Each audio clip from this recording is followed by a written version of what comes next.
Good morning. It's Mr. Kraus here, or I should say good morning, good afternoon, or good evening, right? You guys, that's the beauty of the digital world. You can see it, reach me, or take care of your work at any point in time during the day. Hopefully, you guys are aware. You reach out to your extended families and friend networks that Downey's really doing some awesome things here. Where some districts are pushing too much work on the students. Hopefully, you guys have noticed Downey High is living in the real world in very strange times and is trying to help you guys get through this. Just a little bit of nod to last week's attendance. Thank you guys for getting that done. Appreciate it. That's how I am keeping track.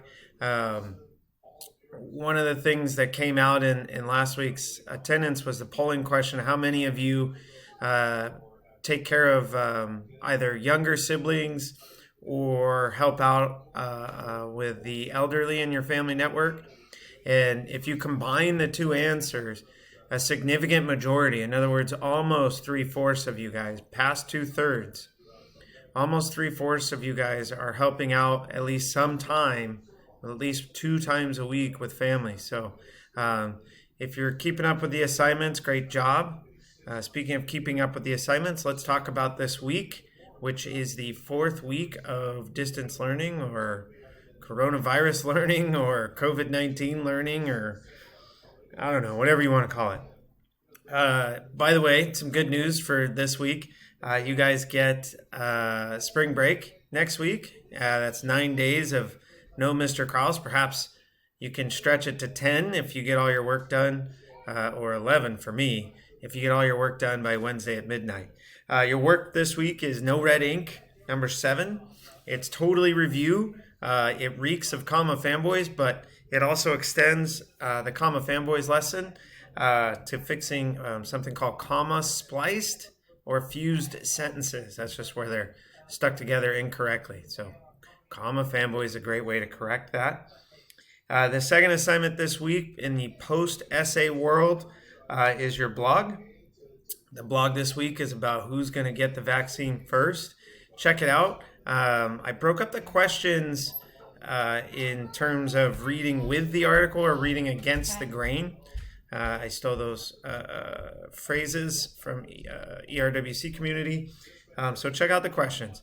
But friendly reminder, you do not have to read. I should pull up the blog for you guys. You do not have to read the blog that I picked, right?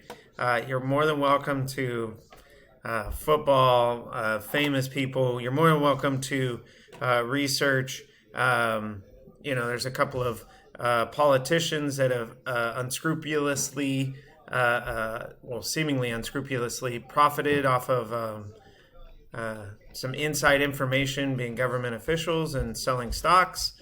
So there's these reading with the article questions and reading against the grain questions. So that's your blog this week. Remember, annotations are extra credit. So there's your 2 things for the week. Let me wrap it up with this for the week. Grades. I'm working through the essays. Just about done with about the first third of them. So I'm making progress. My goal is before the end of the week. And then secondly, I'm going to go back. My next priority after grades is extra credit. I've been getting a couple questions about those. So you guys, I'm working behind the scenes, so I'm around my device. If you need me, don't hesitate to reach out, email, remind, cell phone, Google Classroom, both public and private chats. And I will leave you with this last week. Hey, thank you guys for treating this online platform with professional care. Everything's been on the up and up outside of one, and I have 50, 160 students. Outside of one goofy comment, that is amazing. So, hey, great job. If you need any help, check out the end of last week's post on a student help desk. And hey, drop me a line. Let me know you're doing okay. A few of you had, and I appreciate that. I am concerned and do miss you guys. So enjoy the rest of your week before spring break and get the work done. I'll see you soon, hopefully. In the meantime, stay healthy and try to enjoy and make the best of this.